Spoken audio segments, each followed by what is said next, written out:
essay that you will find on the ALDEF blog, Asian American Legal Defense and Education Fund website. And I'm writing about Asian American Pacific Islander Native Hawaiian, or Asian American Native Hawaiian Pacific Islander Heritage Month, AANHPIHM, as I guess is the only acronym you get from Asian American Native Hawaiian Pacific Islander Heritage Month. And so I'm writing and I'm thinking about this thing that I talked about yesterday. I'm thinking about the occasion of the murder of my cousin, which happened 9 years ago in May. And I'm being real somber, not somber really. I'm writing it and I get this call out of the blue, and I'm thinking this has to be some kind of like, you know, dunning call from some debt collector.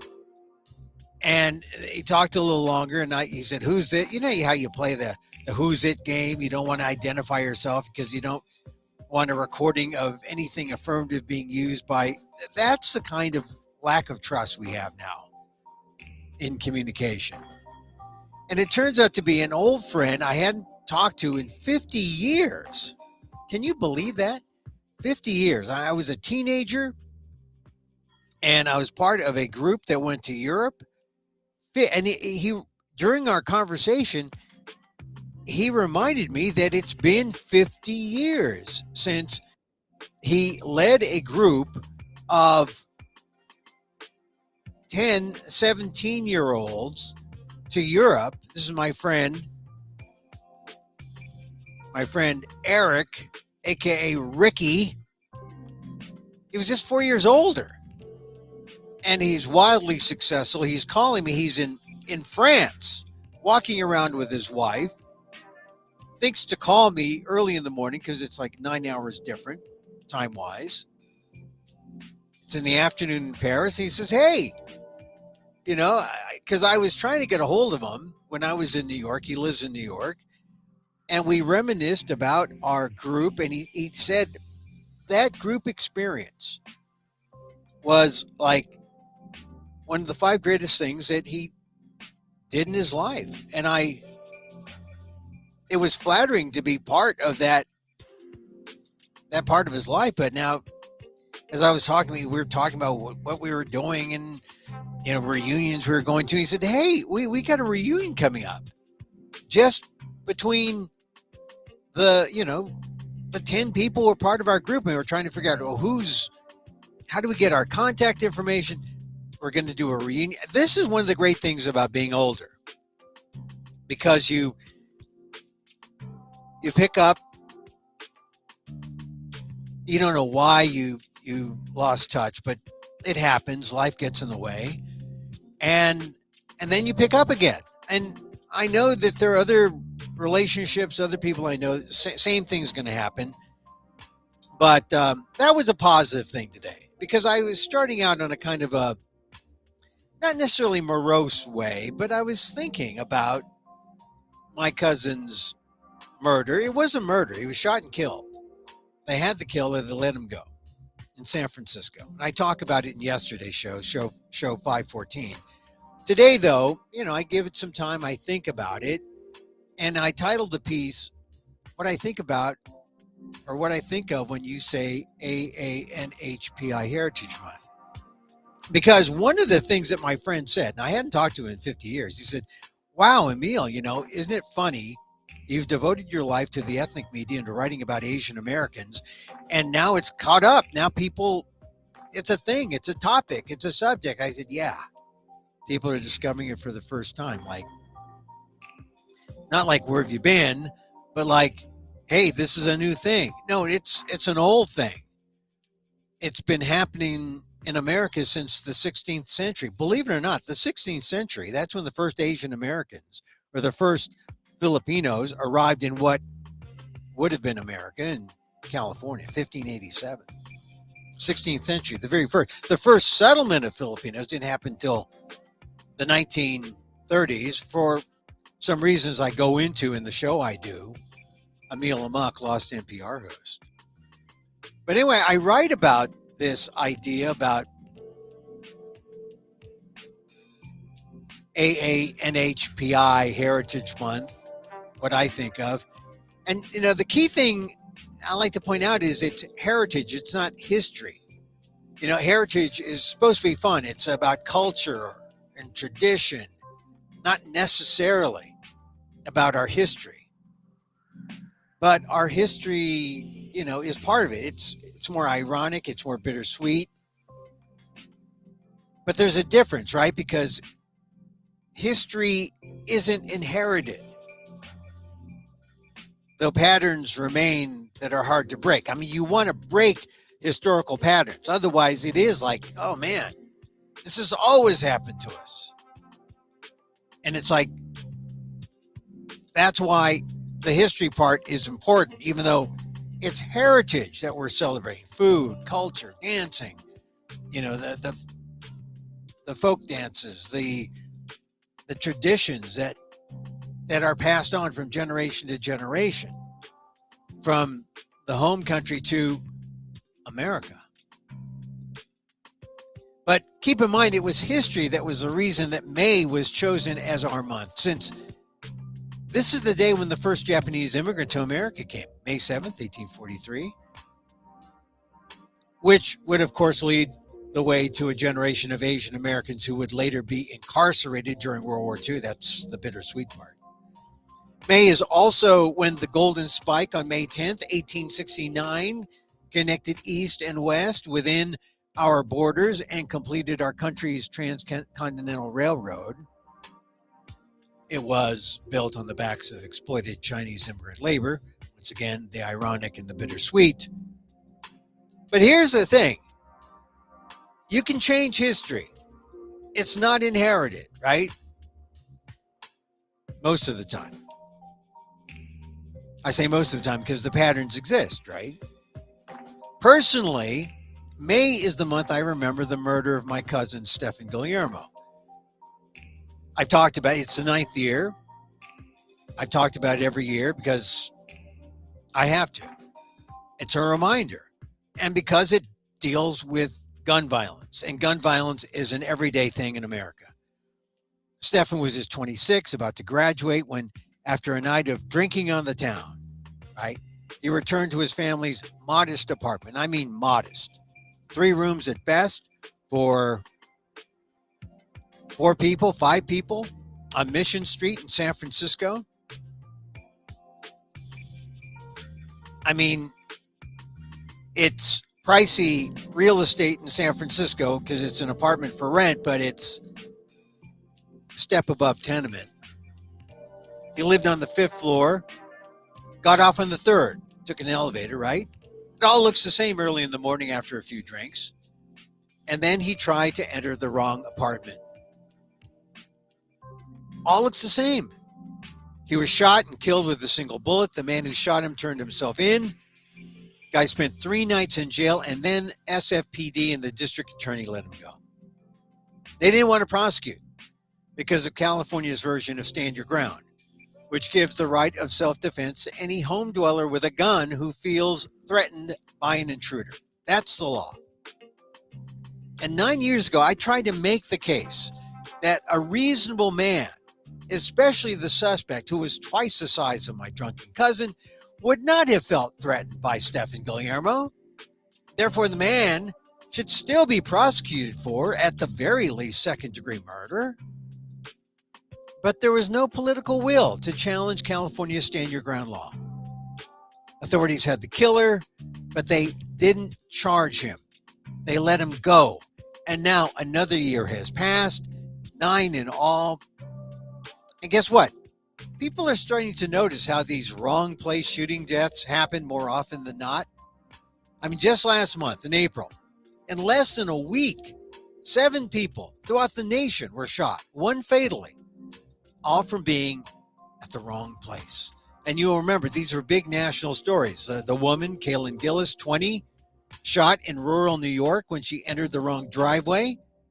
And that's when a homeowner, Kevin Monahan, 65 he was, fired 2 shots, 1 killing Gillis. And New York doesn't have a stand your ground law, so the suspect was arrested and booked on second-degree murder charges. That case got headlines. And you'll recall the other case. They were kind of propped up as these dual cases of gun violence. This one, the next one in Kansas City, Ralph Yarl, 16-year-old African-American kid, went to pick up his siblings at a family friend's home.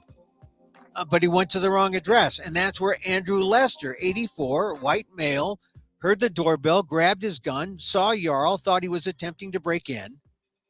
Yarl was shot once in the head and arm and told police. Yarl said to police that Lester said, "Don't come around here."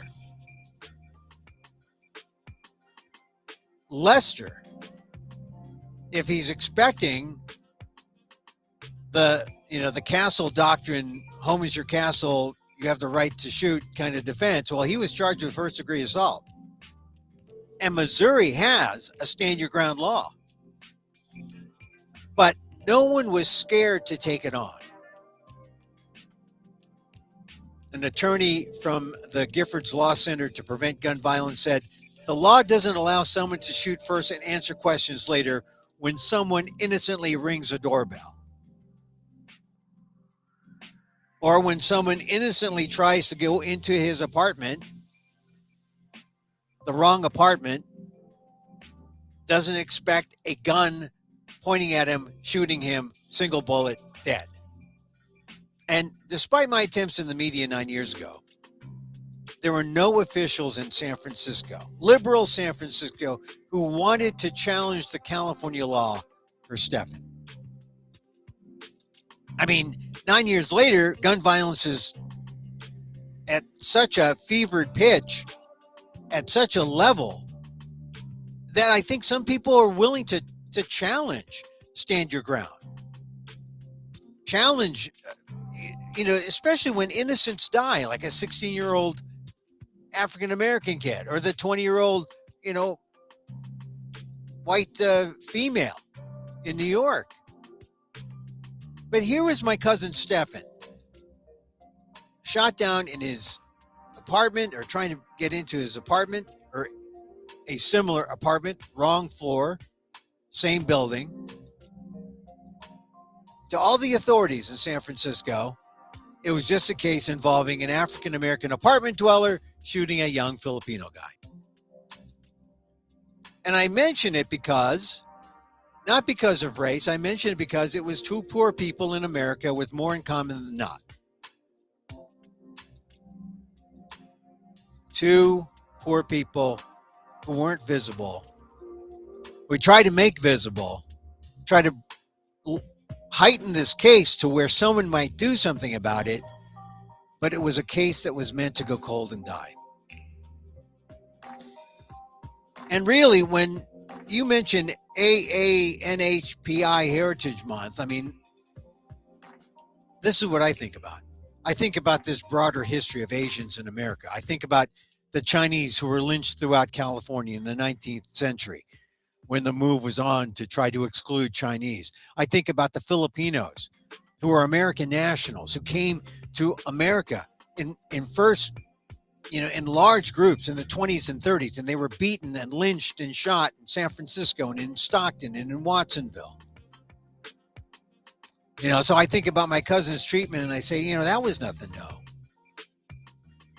And my father was in that group of Filipinos in California in the 20s. And now here was his grandnephew, an immigrant who was born while his family waited for their visas in Manila. He came here with the same hopes that my dad had.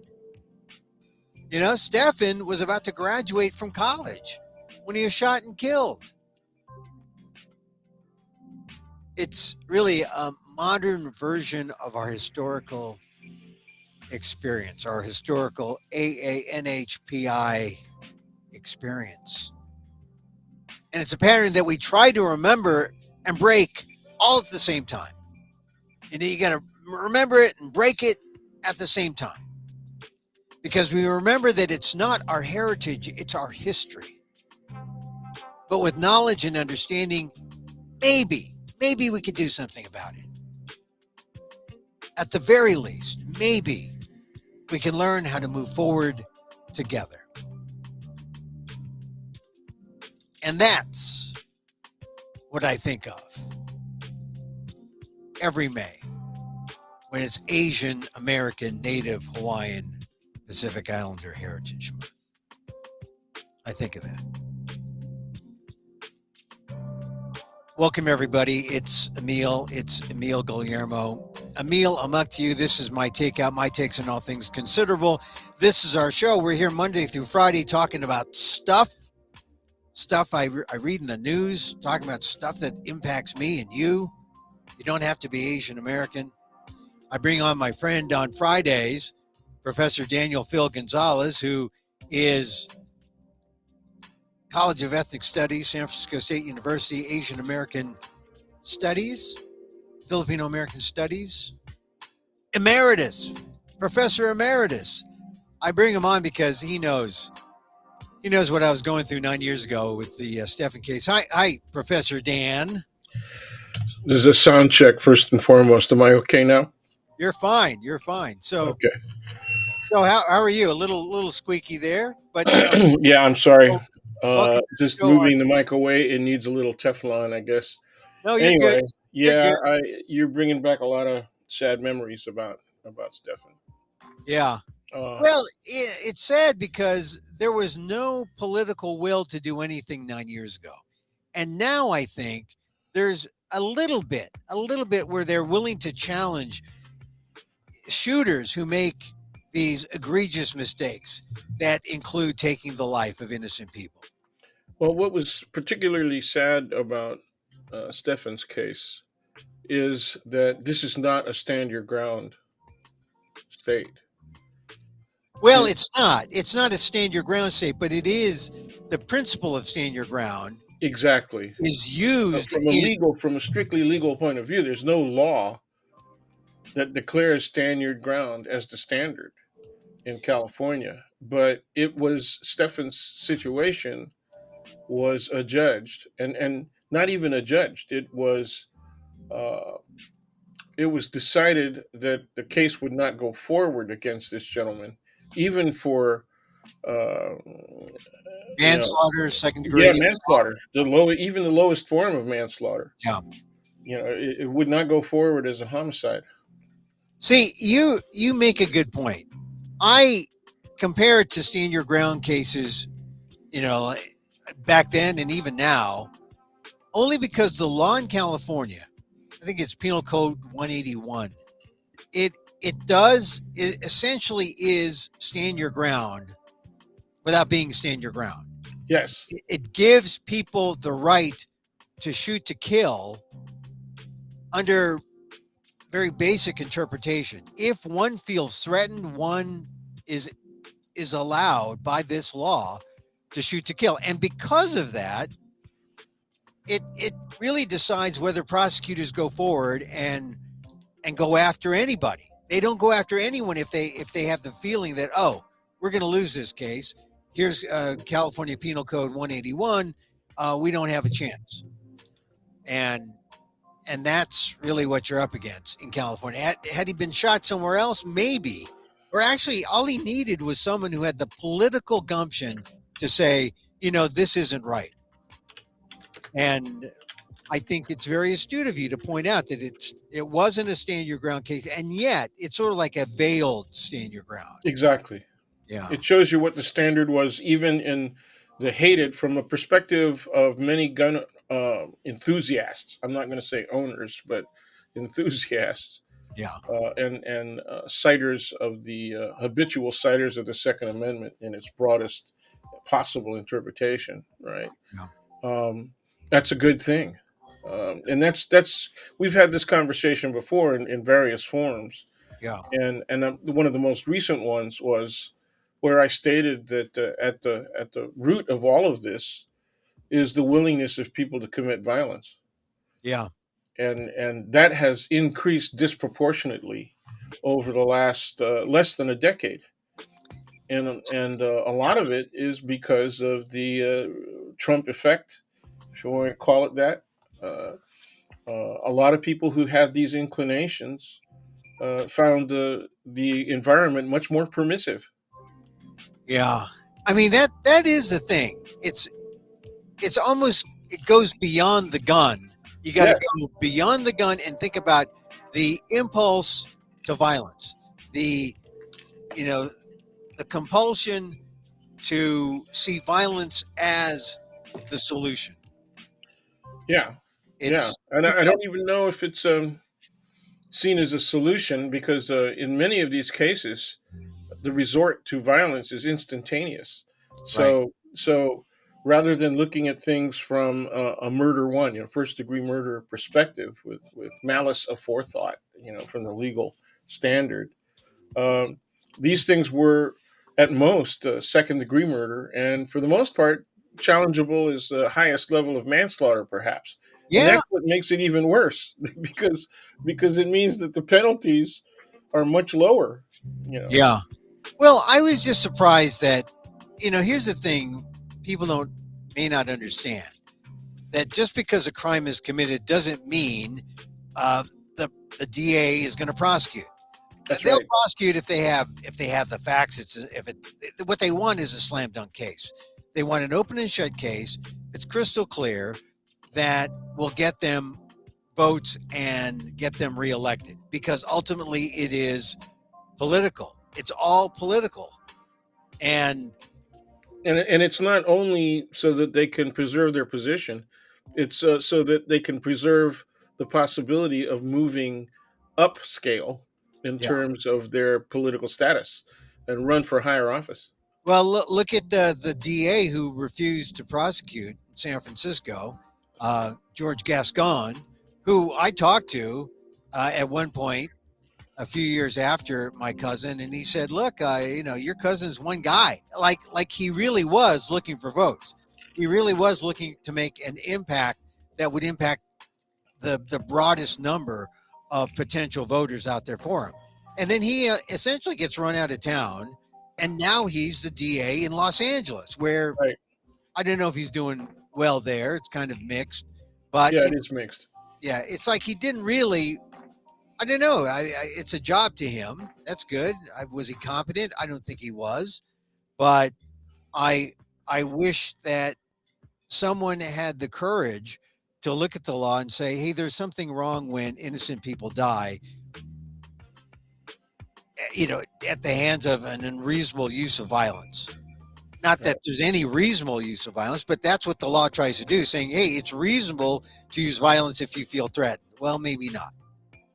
Well, that's the rationale that you hear from in man on the street and even larger scale interviews Yeah, when people are asked, "Why do you find the need to purchase a gun or to possess a gun?" And the bottom line is self defense. The bottom line is, we have a fear of the possibility of harm, which is a legitimate fear. yeah, But the irony, really, is that people think their possession of the firearm is going to protect them. yeah. Make them safer. Yeah. You know, Yeah, and here's the thing: the cops, law enforcement, they like these laws just as much as the public because this essentially establishes self-defense for them. You know, I that's mean, true.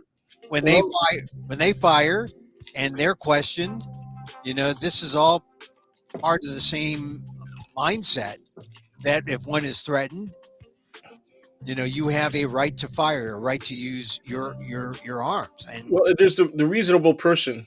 When I was in law school many years ago, it was still reasonable man, but we were already interpreting reasonable man and declaring it reasonable person, just to degender it, the reference. yeah, But that's supposed to be the standard for the general public. With police, it's the reasonable police officer. So then it comes down to what standards are the officers trained by, okay, or trained to observe. And so that can be a very variable standard, and you've seen the results. oh yeah, I mean, It happens, what is the local culture generally, right, in the area where the shooting occurs?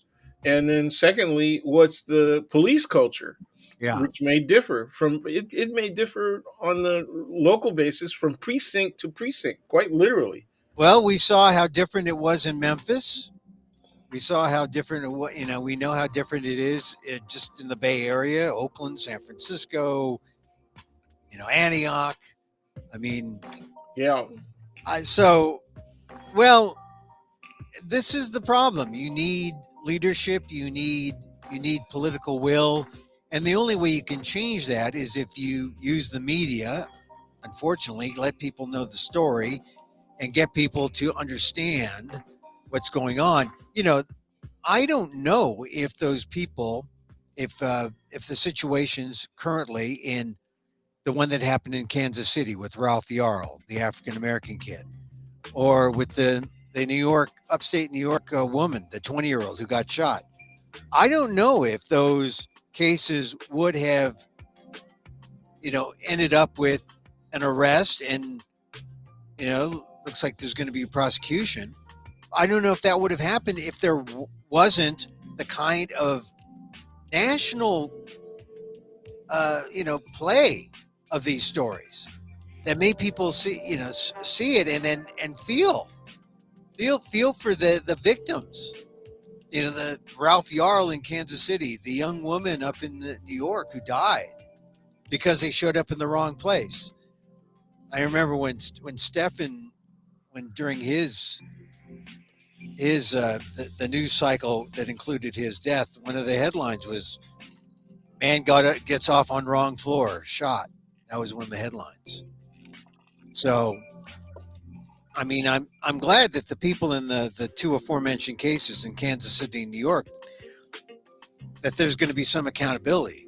They still have to get through some of this idea that their self defense or the issue of protecting oneself if one feels fear makes it justified. But What I, about the Oakland shooting yesterday? What I uh, recall is a man was irritated. He was annoyed because of traffic going up and down the street, which is a very, very well-traveled street. I don't know specifically what time of the evening it was, but he was annoyed, so he just decided to take his rifle out and start shooting at passing cars, and he God, killed a woman.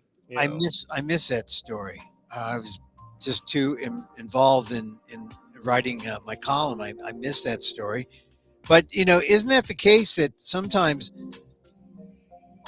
yeah, I've taken meditation classes, and one of my teachers used a definition of what mindfulness was. They were trying to teach it to 10-year-old kids in Oakland. And one of the kids said, mindfulness means I don't punch that other guy in the face. You know, the idea that one can be so in control of one's anger and one's self that he doesn't dare cross the line and commit an act that he might later regret, or that he definitely will later regret if it's violence. And I think maybe sometimes people just need to, I don't know, maybe we can have public meditation classes. People have to be willing to embrace stuff, and we've talked about this in different ways before. There has to be a willingness to see a problem as a problem, and I think there's a lot of people in American society that do not see the resort to violence as a significant problem. Uh, Yet, not yet. I yeah. mean, even with all the the examples of gun violence every day. If Well, you can, wasn't there a survey about 2 months ago? It was a national survey as to the appropriate use of violence, and people said, that there was almost a majority. It was very close that said there are many times when when resorting to violence is appropriate. yeah, And I thought, yep, that's about that seems to be true to me. I mean that, and this was not an anecdotal situation. yeah, My well, life experience, yeah, I'll speak about my life experience. It's somewhat anecdotal, but as a university professor for 51 plus years, my experience, though anecdotal, was consistent. That there was an increasing rationalization of both guns and violence among my students. Yeah. Well, I I think that maybe that poll. I'm not trying to say that poll was wrong or that I'm not disputing that, but I'm saying that it means that there's got to be a number of people who um, have to be willing to stand up and say, "Hey, enough of this violence." I think there are people, and the people who say, want a ban on assault weapons, the people who want more efforts to control, even not just assault weapons, but even handguns. You know, And knives. I mean, or knife, yeah, now all of a sudden there's people that are paying attention to knives, and the recent killing, Lee in San Francisco. mm, His killer is now going through the prosecutorial experience, yeah, but he brought along a kitchen knife. yeah.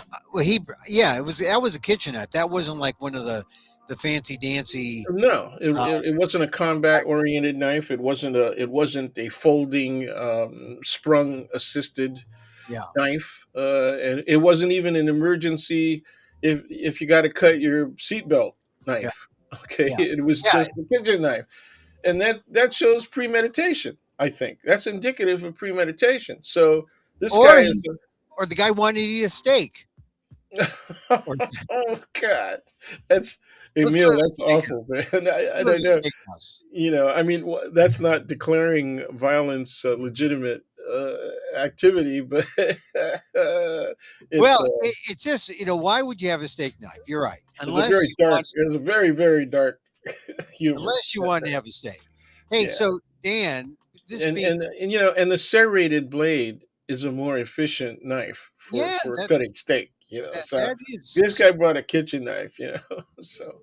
yeah, a utility knife. Yeah, so I have even darker humor that Hey, so Dan, this being AANHPI Heritage Month, why Aldiv does had a it keep poll. getting longer, man? I, I know it's like LGBTQIA plus or whatever.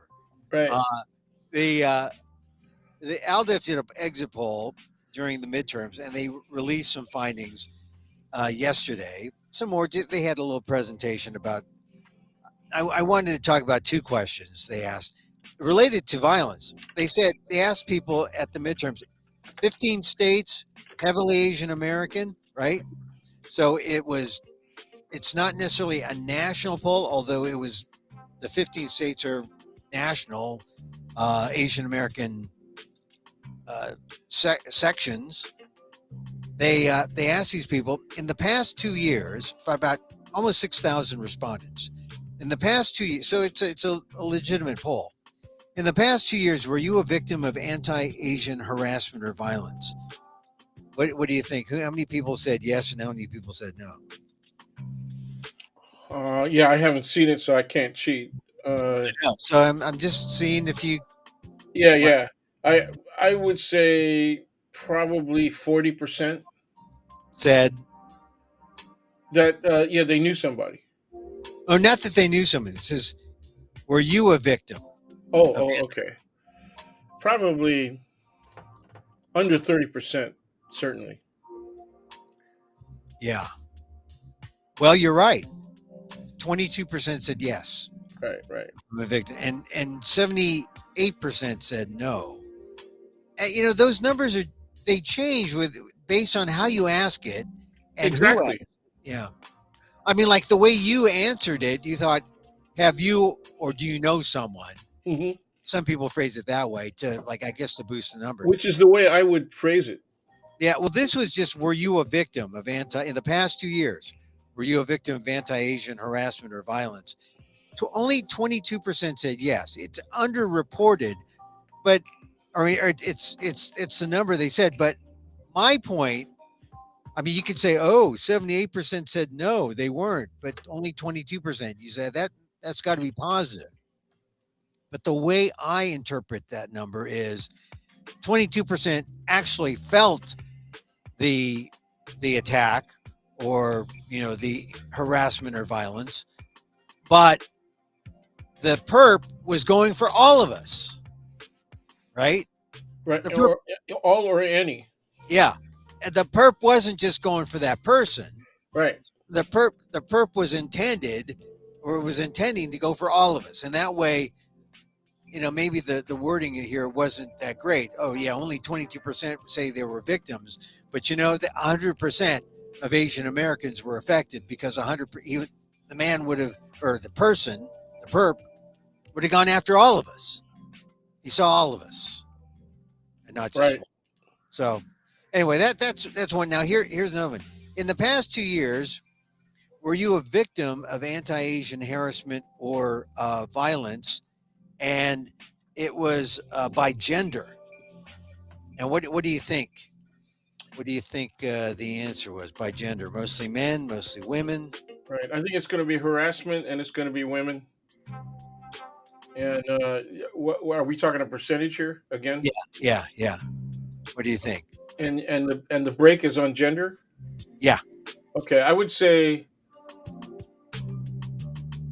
pretty close to 50% of women. I would say at least 40%, if not 50%. Wow. And I'd say only about 30% of men. Oh, it's funny. That's your perception. The respondents of the poll, only 23% of women said yes, and 77% said no. 20% of males said yes, they were victims, and 80% said no. But this is the key, I think. 54% non binary people said yes, I was harassed and victimized. That's a Oh lot. yeah. 54% the non binary folks, which means if you are a non binary or trans Asian, we got to watch out for them. I mean, we got to protect them. We have to make sure that they feel Well, safe. that's kind of consistent with across the board, regardless of race and ethnicity. Yeah.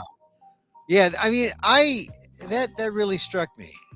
So concerned about that. Just passing it on. This is from the, That is really low for women.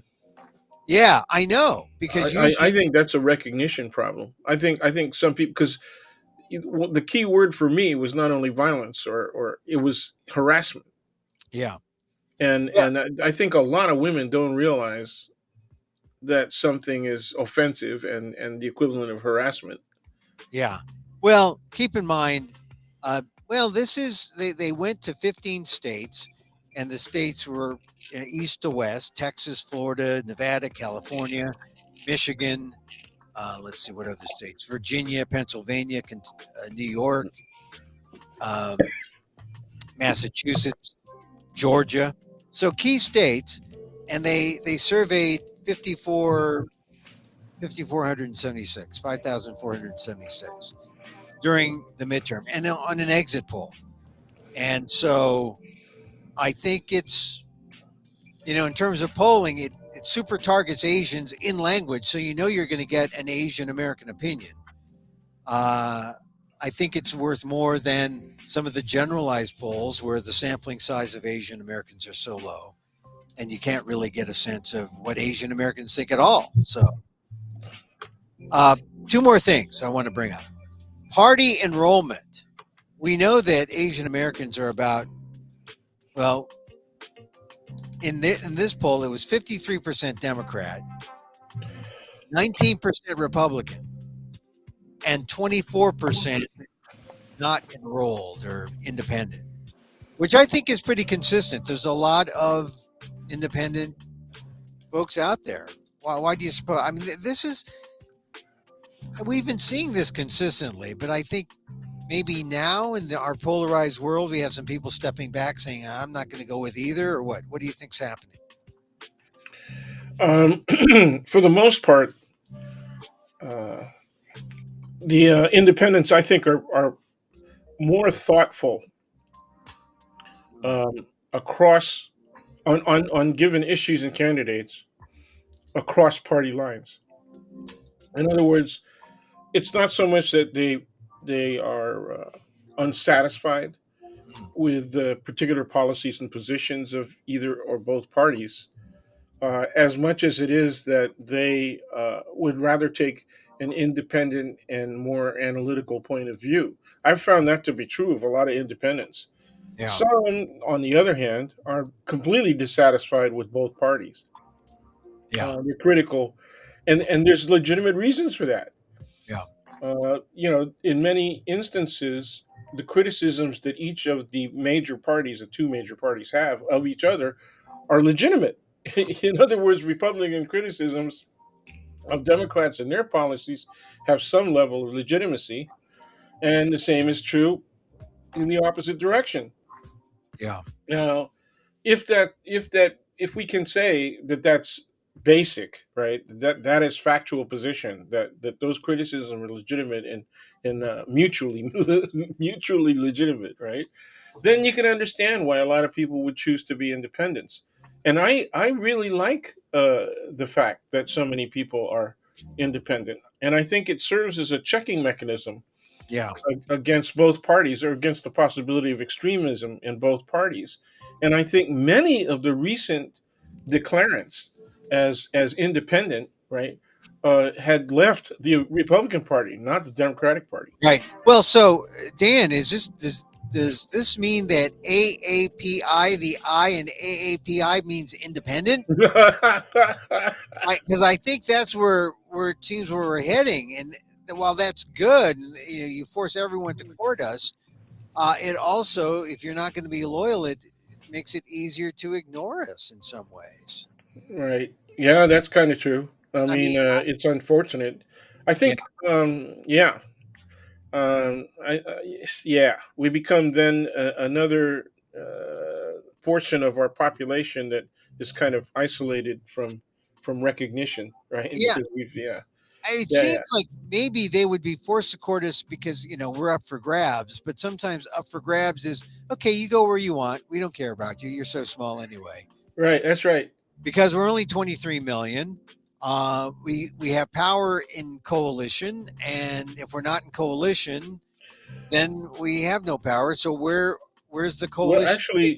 actually, I think where the power is, you're right. If they look at us only as votes, we have a problem. Okay, Yeah, but if we look like we're coalescing in any way so that we can concentrate our votes and form some basis of unity, yeah, then especially on a regional basis, where we have, rather than looking at the national figures and saying, okay, on a national level, this is how small we are.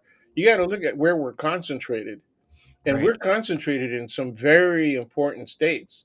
Oh yeah, yeah, Whether they be red or blue, we're concentrated in some of the most important states with the highest numbers of representation in Congress.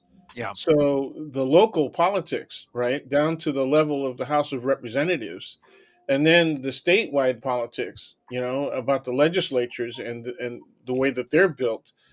We make a big difference. We could make a huge difference. We could be uh, one of the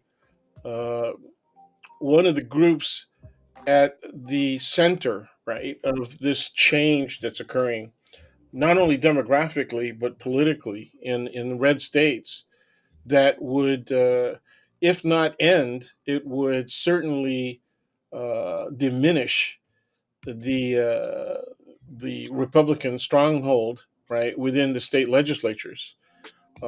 So that's been shown demonstratively by Tennessee's expulsion, right, the legislature's right. expulsion Yeah, of the three people who were saying something needs to be done about guns, and well, the expulsion of two out of the three. The white woman was not expelled. But right. um, Well, looking at party enrollment by ethnicity in terms of who we are as Asian Americans, get the most conservative. Guess who the most conservative were? oh, geez, I'm looking now at the list of groups that they. The most conservative were the Okay, Vietnamese. I would say is going to be Vietnamese and maybe I don't know. Second was Chinese. Okay, Then really? Arab. Then Arab. This is one of the polls that include Arab Americans as part of um, Yeah, Asia. they're starting to do that, huh? Yeah, and they should because West, Arabs, yeah, I know it is Asia. it is Asia, and I'm so laughing because of all of the times when I've been asked by Asian students in my classes, are they Asian? And I have to look at the world map and I have to say, okay, you see this? Traditionally, this area right here was called Asia Minor, okay, and this so Asia Minor all the way over to here, which and the furthest east is Vladivostok, and then you get the islands. I said that's Asia, right? yeah, yeah. Well, the people forget, and I that don't yeah, know if that they part. ever learned it. That's the damn problem, man. Well, and We have people who they don't even know that San Jose is south of San Francisco. I yeah. mean, Well, it's all the you got to get the stands, all the stands together. You get China and all the things around China, and then you see where you are. Like when I was in, like it's amazing how close the people from the Middle East are to Asia. When you go to Asia and you hang out, with kids, and you say, "Wow, it's easier for them to go to Thailand and all those places than it is to go to America." And they do. I mean, it's their neck of the woods, and they're Asian. I mean, I know Arab people, and they're proud Asians. The yeah, they people are. the people in Dearborn, the people in I know Asian Arab American communities in Chicago, proud Asian Americans. But so this poll includes Arabs. So the order, Shouldn't we assign this to it's about freaking time? yeah, well, yeah, this it is. you It know, is about time. But let me just the list of conservative Asians from most conservative to least. yeah, I'm still not doing number one, but you said number two was Vietnamese, Chinese. That Vietnamese, makes sense. Chinese, Arab, Asian Indian, then Filipino, then Korean, then Cambodian, then multiracial, then and now we're getting into the more democratic, multiracial, Pakistani, Bangladeshi, and the Indo-Caribbean. So actually, a lot of Cambodian, you know, more democratic than Korean and Filipino. Well, Cambodia, that makes sense. yeah. So But well, for once, well, Korean and Filipino are kind of in the mid range, huh? yeah, yeah. They're in the middle and the most conservative Vietnamese.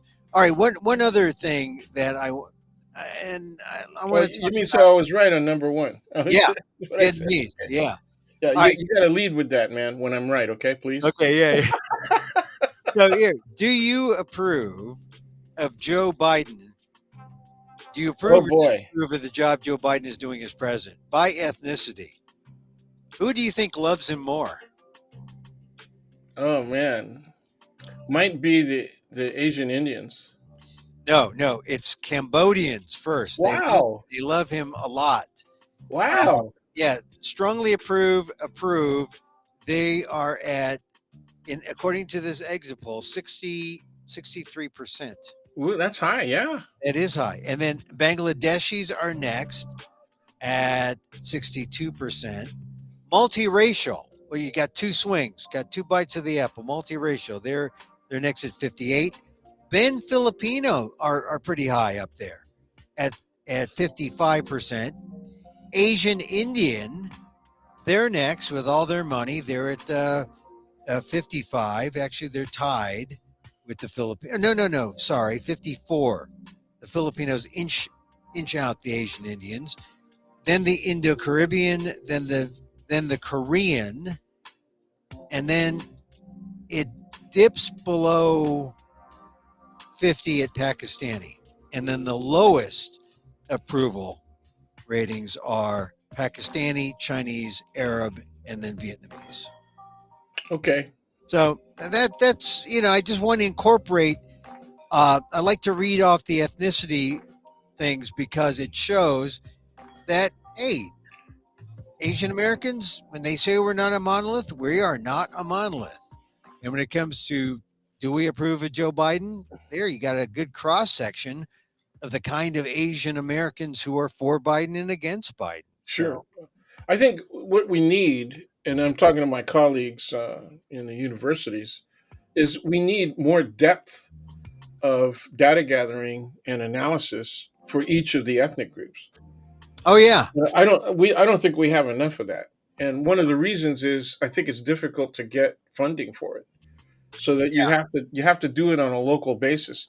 Here in the Bay Area, Wells Fargo Mm, gave generous funding to a study of voting patterns among specifically among Filipinos, mm. and that was largely because there was a relatively high-ranking administrator within the because Wells Fargo is San Francisco based, right? Well, that's how it happens, right? It happens because people on the inside also, the cynical will say, well, they certainly want Asian American or Filipino customers, but this is Wells Fargo, huh?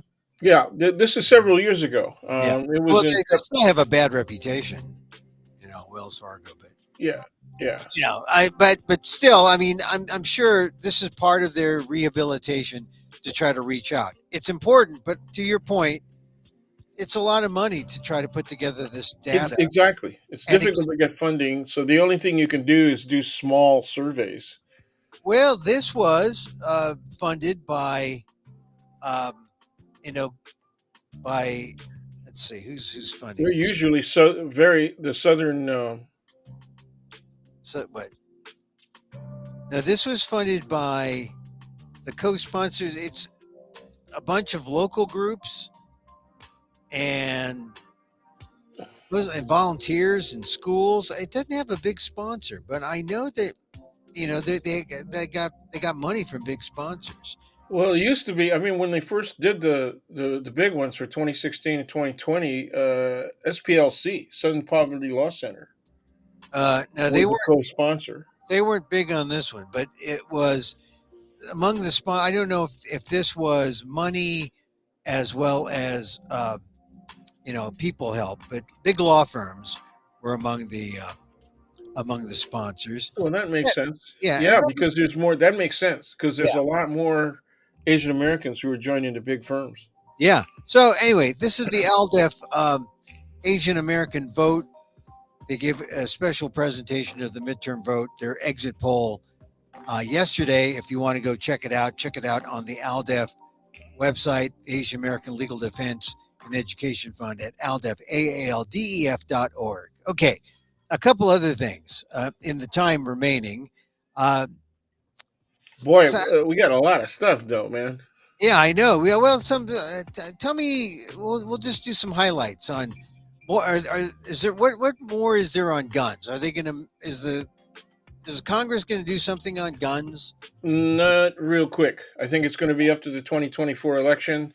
What's Yeah, interesting is the California law banning military style weapons, particularly AR-15 clones, yeah, um, got upheld by the appeals court. And so inevitably it's going to go to the Supreme Court. And I think the Supreme Court is going to strike it down. So So yeah, it's the really specific. And one of the words that bothered me, I have to review the law again, but one of the words that bothered me was possession. So are you going to be able to enforce that? Are you going to take guns away? Because that's exactly what the NRA's position has been for the last 40 years or so. You yeah. know, it well, almost 50 years because So they really started changing from a gun safety and sportsmanship organization to a pro gun, pro manufacturer organization. yeah, And so they're going to hammer on that. And I think the ban will be at least partially held to be unconstitutional. yeah. I don't really. I would be for an assault weapons ban. I would be for military types of bans, local, national. I just don't see the political will for it, even though there's talk of a good game right after a major shooting. But there are so many shootings that I think it just, it. I just don't see the momentum there. I would like to see it. I just don't see it. And mention my cousin Stefan's story because I'm impacted by gun violence. I just think that you know maybe his case would have gotten more play if it was an AR-15 or if a cop were involved or Yeah. something. But it was just a handgun. It seemed like routine, killing you all the time. And so, all right. Next, John Yulee, you want to talk about Clarence Thomas and the ethics of the Supreme Court And his spouse. and his spouse. Well, that news She's has not on the court, but clearly, when the spouse is engaged in political activity and when there's suspicious, let me say, suspect kinds of activity with regard to income and who's paying her. Okay, clearly there is a rational stance that he should recuse himself from cases where certain firms, law firms, or certain plaintiffs or defendants are involved. yeah, And he did not recuse himself in a great number of instances. And so, what this points to is the failure of self policing by the high court. And there's a clear pattern. The pattern so far only involves Republican appointees, yeah, Republican nominees. So there's a clear pattern, right? And yeah. what this brings up, I'll make one historical reference. Edwin Meese III, Yes, okay, Edwin who Meese. was at one time the Attorney General of the United States under Richard Nixon, said infamously that the Supreme Court was not necessarily the highest arbiter. Oh, who's the? I of, mean, is there like yeah, God? Is I God? guess it was God. I don't know who that was, but I guess, and I remember a whole lot of Republicans saying, "Shut the f up." Ed." Well, who would John Roberts? There you go. So To I who want would to, I Clarence want to know. Thomas? I want to know. I mean, John Roberts in the last week has appeared to be not not so Yeah, not so I clean. I Porky mean, Pig, because Porky it's a Pig, man. spouse. It's the spouse thing, right? Oh, damn. I mean, his spouse is making $10 million from big law Yeah. firms, and he's popular because he's the Supreme Court justice. So she's popular and gets all the Yeah. money. And in community property states, well, share and share alike. Oh So yeah. uh, But I yeah, I'm from now on, I'm calling him Injustice yeah, Thomas. But this is ridiculous, man. This is absolutely ridiculous.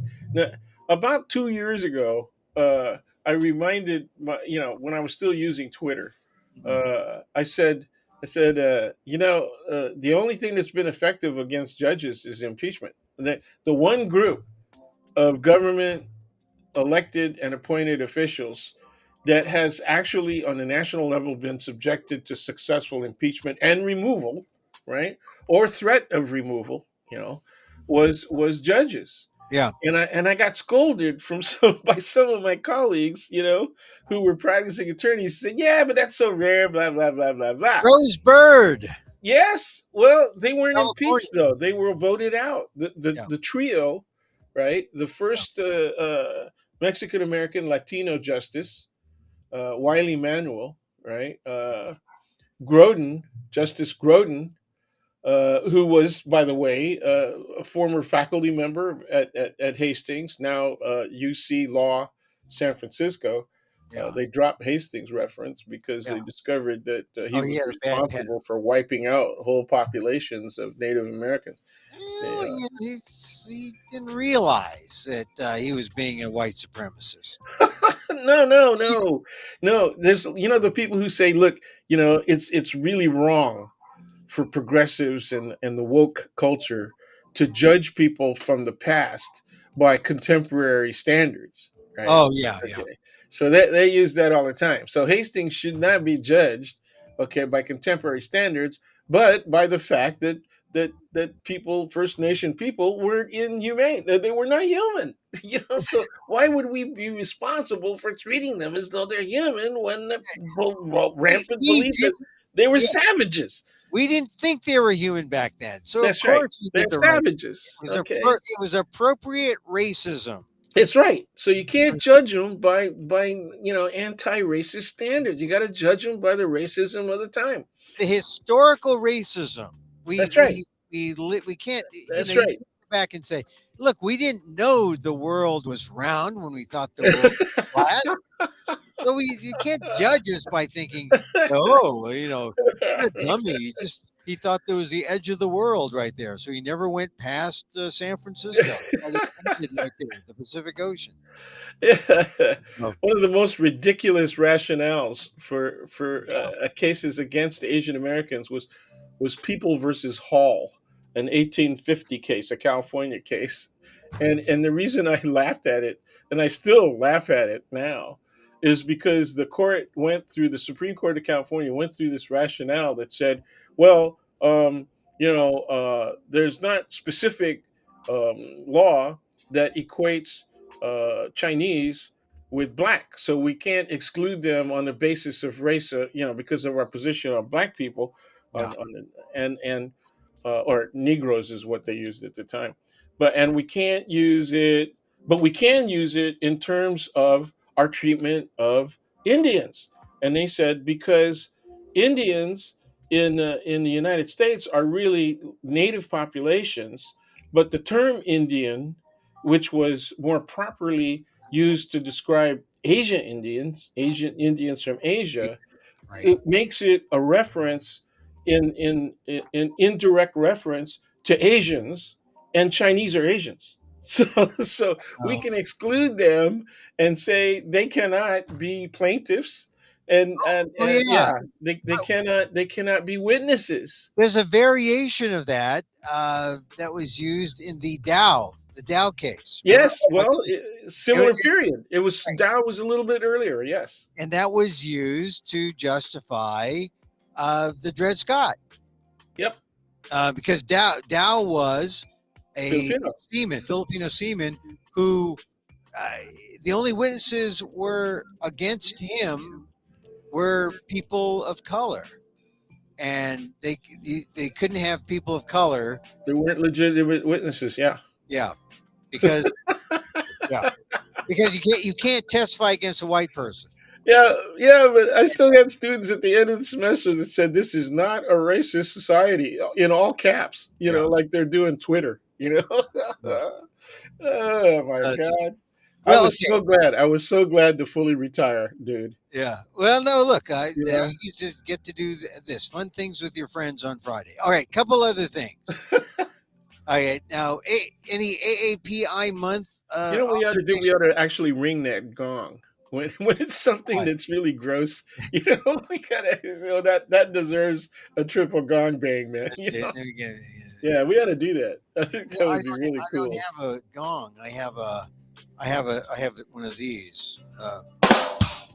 That's not No, good. no, That's that's not too good. trite. That's too Yeah. trite. Yeah. So, all right. So tell me. I was talking to a friend of mine just this morning, and he said, "Oh, Emil, you've been working in the Asian media, and you've lived long enough to see that Asian Americans are now a thing. I mean, have we? I mean, this is a white guy, right? But is it true that because it That is, does seem, I felt that feels so objectifying, man. I mean, I know, but it my does God. feel a little different now, right? I mean, it feels like there's a kind of recognition. Hey, by Uh, whom? I mean, oh my God. I mean, You everyone, know, well, because everyone is trying to do, like on the news, they have, I don't know, for Asian American Heritage Month, we're going to feature an Asian American business. Or yeah, we're but going why are they doing it? Are they doing it for inclusion because they believe in inclusion, or what's the motivation, dude? yeah, I wanted to comment on that earlier and I forgot. So it's go ahead. inclusion, but it's also looks, right? They want to appear like the good guys. And so they, Well, that include, means that they think diversity is a good thing. Now, there's yeah. a huge population in American society that want to kill DEI, right? Oh, They call right. it Yeah. DEI. Diversity, Yeah, equity, and inclusion. that's right. Of course. And they spell it out just like they learned CRT. They now got DEI, right? So Wait, DEI is like really. I first heard of DEI when I went back to teach at your college at San Francisco State a few years back had no idea what DEI was because in if you're not in that world, That's right. it's not a thing. There you People, go. it's not people, and people don't talk about racism in such a erudite, smart way like sociologists do, like college professors do. But now, when some of that language seeps into the public, I don't know if that's a good thing because it might make you sound smarter, but it kind of obscures the popular idea of like, for example, I was in a thing yesterday. People were talking about racism, and people said, "No, racism isn't about skin color. That's prejudice. That's discrimination. Racism." They said racism is like an institution in the school, and that's look. I buy that, but but you see how it kind of complicates. It complicates Oh, things. that goes all the way back to my parents, and you am I asking them as a child? I said, why do people treat people like that? Why did that man tell you to go back where you came from? What is it? And they both, oh, some people are prejudiced. Yeah, So they would never say racism. They would yeah. say prejudice, I right? know, and so I'm just saying that um, we need, but maybe it's true. We need to have a smarter, more intelligent way to talk about race, and Well, maybe people are we, afraid of talking about race because they know that they're subconsciously they know they're racist. yeah, At yeah, least in some part or in some form. yeah. Okay, I mean, most of the people around us aren't aware of all of the various forms of racism and the degrees of racism in their expression. Well, And that's true, and so and this cuts. I'm not just talking about white people or black people. all of Big us, population. Yes, everybody. yeah. Right, everybody. And so this one person I was who was talking said, look, Zero thing. it's not just discrimination. It's we're talking about when you get into institutional racism, the racism that's takes which the lifetime. whole Republican Party denies. Right, it's Trumpers and non-Trumpers, never Trumpers, everybody on that side says right, ain't no such thing as institutional racism. right, yeah. I mean, Thank this you is very much, race. man. Thank you very much, sir or madam, for proving the fact. Yeah, right. This is the racism that doesn't go away. This is the racism that it's like one man or one person against feels like that one person against the world. It feels like almost impossible. Anyway, all right. So AAPI, my friend says, yeah, it's happening. It's happening. You're being noticed, and I guess he means because there are movies now. You see Asian Americans on TV. You see, have And you what's the seen? reason? See, what are the reasons? I'm trying to get you to tell me what the reason is. Why are we really being recognized? Why are we really being in the movies and we got characters in major Because shows on TV? because we represent monetary value. Yes. Thank you. Thank Well, you, sir. how about have you seen Beef yet on Netflix? Yeah. Have you saw Beef? Yeah. I'm not talking about like the beef you eat. I'm talking about Oh. Ali, Oh. Okay. Ali Wong. Ali Wong. Yeah. Yeah. I Yeah. think I've been to Ali Wong shows, and I have to admit that I was shocked, with some of her humor. Or I call it she's shocking. vaginal humor. She's very shocking. No, no, she's very sexual.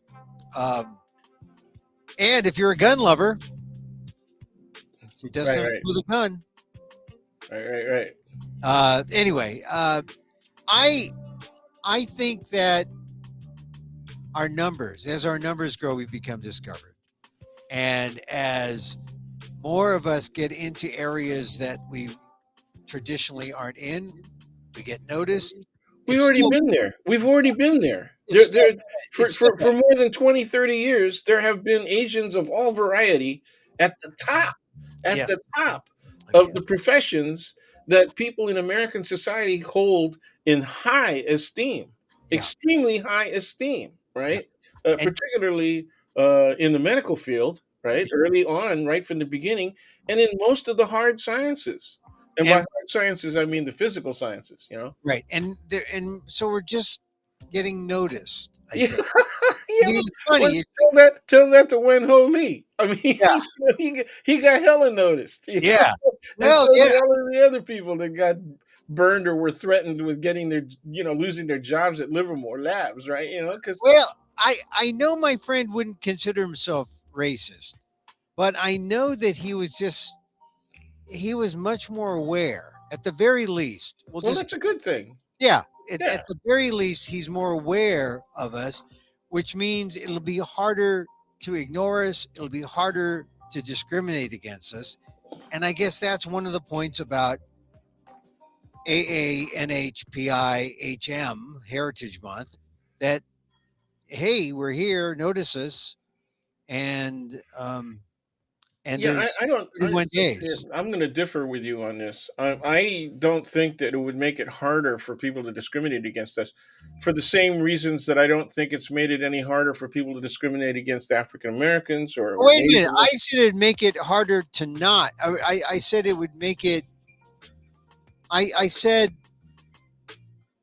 I said that.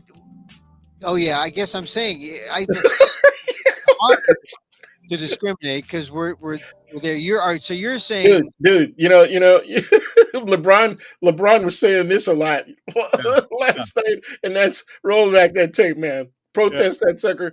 Let's see the tape. Yeah, Well, wait, okay, wait, man. all right. Let's So see the tell me, damn tape, man. so why? All right, so why don't you think it's not harder to discriminate? Because Oh, what people do is they just clean up their act. So they still discriminate, but they do it in a ah less noticeable fashion.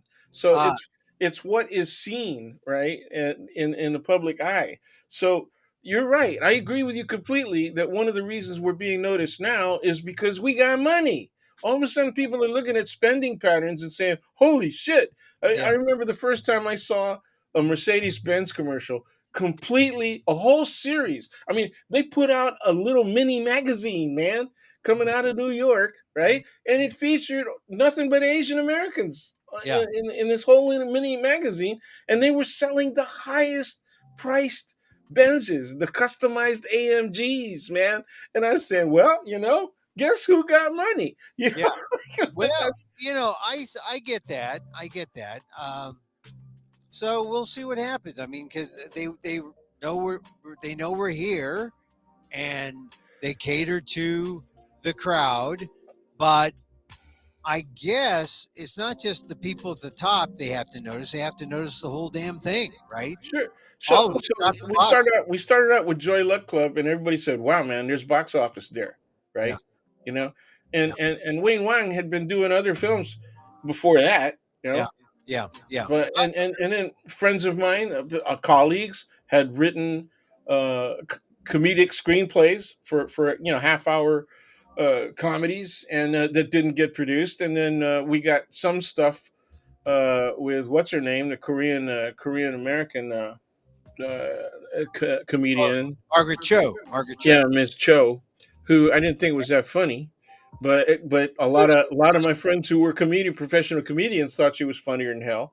I mean, yeah. she had Ali Wong is far funnier even without the genitalia, and but Well, it's another generation of humor, yeah, yeah, and it's like I notice this as I go out there and I give my perspective.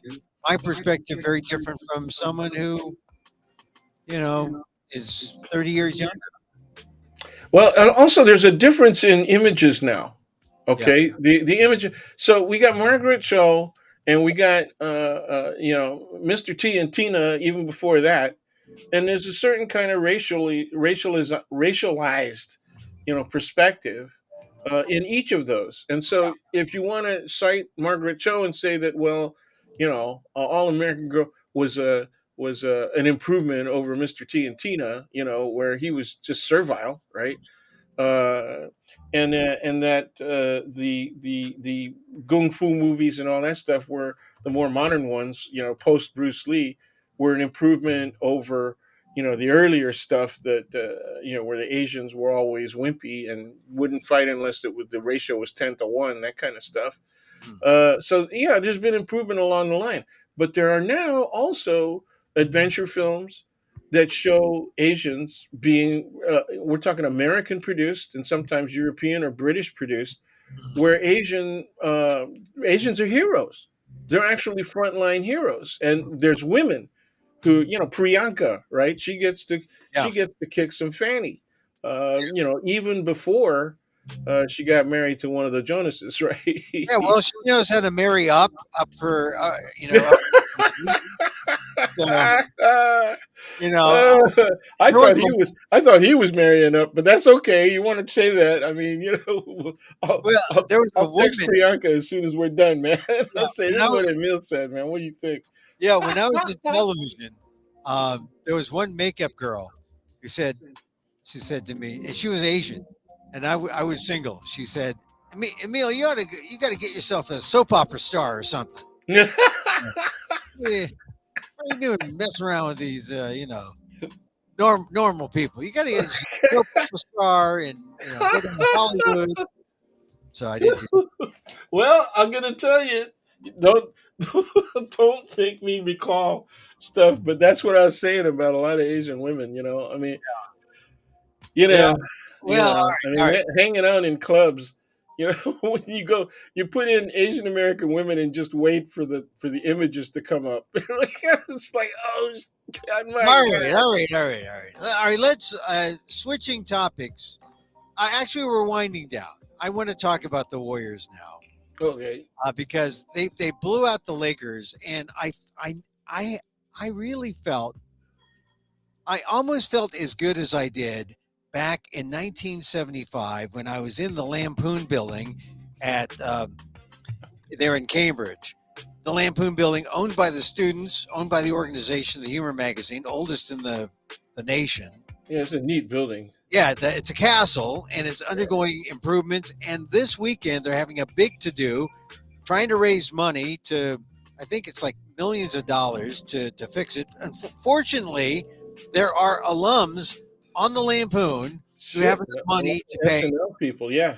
Yeah, so you're talking about Conan O'Brien and B.J. Novak and a lot of writers. I know there's a writers' strike, but there's some writers who've made their money and they can contribute to trying to save this building. Anyway, big party on the 6th, and so I'm not going to be there because I don't have any money, but I hope they raise money to fix the building because the building is one of the distinctive things you know, about Harvard and having been there and having been part of the organization. So And I it's not tainted by the words that come out of the mouths of people like Senator Cruz. no. And, But here's the connection to the building.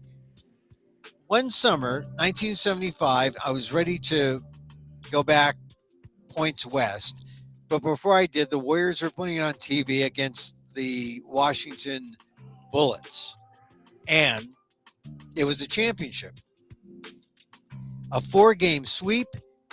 The Warriors are playing the Bullets, and I was watching the game in the castle as they won, and I was so excited. That was the most excitement I felt at the Lampoon watching the Warriors play on television up in the castle, and I was so excited I had to go on every sports radio show in Boston and just sing the praises of the Warriors. That's how much of a Warrior fan I was in 1975, and I felt almost that way after the game 2 victory where they blew out the Lakers and evened up the series at 1-1. I felt good about good about the Warriors playing the Lakers and good about their prospects of putting the Lakers away, maybe in as many as 6 games. I think they might go 6. okay, What do you think? I think if they played as well, I mean, everybody's going to shift, and then it's this is kind of like as much chess, right, as it is physical at this point, and so everybody's going to be shifting coverage and stuff. But if they play D consistently, right? I think they might win it in 5. Oh yeah, So play yeah. D, and if they also do, like, respect the ball. This is the ball. Thank you, Respect the thank you so ball. much. I know. Do not, what I hate about the Warriors is that they're too cool for Oh, they're school. cavalier. The They are cavalier passing, man. I they mean, are too cool. and this, yes, he's the greatest shooter ever known. But please, dude, get back to basics on how to pass. I mean, the no look stuff. Come Yeah. on, man. You're Well, giving even that. look, even Curry, even That's what I'm this. saying. He may be the greatest shooter, but dude, get back to basics. Yeah, I just I love the Warriors, but sometimes they are just a little too cool. And then look, Curry's bad. I think I Poole, used the word Poole, cavalier. I think that's inappropriate, but yeah. anyway. Well, Poole is the worst. Jordan Poole is the worst. Yeah, yeah. And Okay, no, you got a thing for pool though. I mean, I think Poole is the worst. And he's just too handsome for you, man. You I'm you don't. I'm trying to figure out how is it they can trade Poole for someone bigger. They need someone bigger. They Look, do. They they do. don't have enough tall guys, and Yeah. it's basketball. They need at least a Filipino who's at 5'10". At least Yeah, they might have springs. They might have springs. they need. Like GP2 got springs and a half. Man, that dude can jump, man. Yeah, Gary Payton. He is good. He is good. Anyway, so I wanted to mention the Warriors and their building because I was in the Lampoon when the Warriors won, and it made me feel almost as good as I did yesterday when the Warriors beat the Yeah. Lakers. Would How's you that? would you use the word orgasm in connection I with was excited. Now, not nearly as excited as I was today when I went to Google and I saw Corky Lee, who's Okay. the the Google Doodle. Did you notice that? No. Oh, you got to Google today. Google Corky Lee and Google Corky Lee and Emil, Emil, and it'll get you to a Corky Lee interview I did on tape, and you can look at Corky on as the Google Doodle, and then you can look at the piece that I did on Corky. So, Corky Lee and Emil, and right there, Emil Guillermo, farewell to Corky Lee, the undisputed agent. Now, but you got to go to the second one, rare Corky Lee interview, and then you'll read all about Corky Lee. I mean, Well, I can't believe he died. He was only 73. yeah. Well, And the reason you're saying you can't believe that is because I have now passed that threshold. And no, it's just that I look at older people and then I look at millennials, and I'm much closer to the older people than I am to millennials, and I just time. I talked to a friend of mine today. Haven't seen 50 or talked to in 50 years. And he reminded me that it was in fact 50 years ago that we met. So we're trying to get a whole reunion together between um, this group. We all went as part of a student group to Europe in 1973, and that should be fun if we can find them. If we can find them all. Anyway, so Corky Lee is the Google Doodle. Google Corky Lee and Emil, Emil. You'll see an interview I did with him, and it'll tell you something about Corky Lee. Great photographer and a great friend.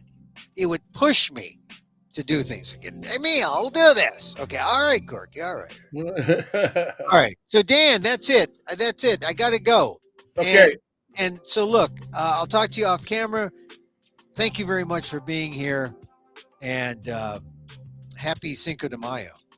Yeah. Yeah. Same to you. Yeah. Happy Cinco de Mayo. Our Spanish colonial side.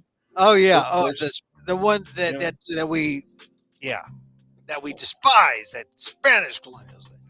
Yeah. We despise them all the way up until we think about food. Yes. But if the Spanish, I mean, if the French had won in Puebla, there would That's be true. That's true. a French side to Mexican food, and we Well, would, that would still be preferable to if the Brits had won. I mean, yeah, in the 1830s they were in the Philippines, yeah, and the Brits, and if the Brits had won, we'd be eating haggis. or no, we'd be eating bangers and mash. Yeah. Oh, yeah, yeah. Well, Bangers and mash. The Scots though were the great sailors, and Oh, that's they would right. have brought haggis. They would have the haggis. Okay, all Yeah, right. Well, the yeah, Scots. Well, I love the Scots too. All yeah. right, so All Dan, right, man. take care. There he goes, Daniel Phil Gonzalez, College of Ethnic Studies, San Francisco State University, Professor Emeritus, Asian American Studies, Asian American Political Studies, Filipino American Studies. What a man, emeritus, which means the checks won't bounce. That's what emeritus means. It means the checks don't bounce. The ones that he gets and the ones that he writes. Daniel Phil Gonzalez. Hey, Warriors play on Saturday. Got to watch that game. Check out my column on the ALDEF blog, Asian American Legal Defense and Education Fund. aldef.org/blog. Yeah, it should be up now. My column on Stefan on the ALDEF blog. If you missed any or all of this show, 5 Hail Marys and 5 Our Fathers. No, take your finger wherever you are and move the little thing to the beginning and listen to it again. If you're on YouTube, if you're on Facebook.com/EmilGuillermo.media, if you're on @Amok on Twitter, still on Twitter. Replays will be up on AMOK.com. Hey, listen, everyone. I love to meditate, trying to be calm. I mean, really, it saved me, meditation. And we try to end with a little meditation. The metta, loving kindness meditation. And it goes like this. As I wish for me, I wish for you. May you be safe. May you be happy. May you be healthy. And may you live with ease. Oh, I always like that phrase. May you live with ease. Oh, like with grease. Grease it up. Make it easy. No, just ease. It's just, we're not striving. We're there. We're there already. We are there already. We're living with ease. All right. We're here Monday through Friday. Check us out next time. Catch all the replays on AMOK.com. Remember this. Mahal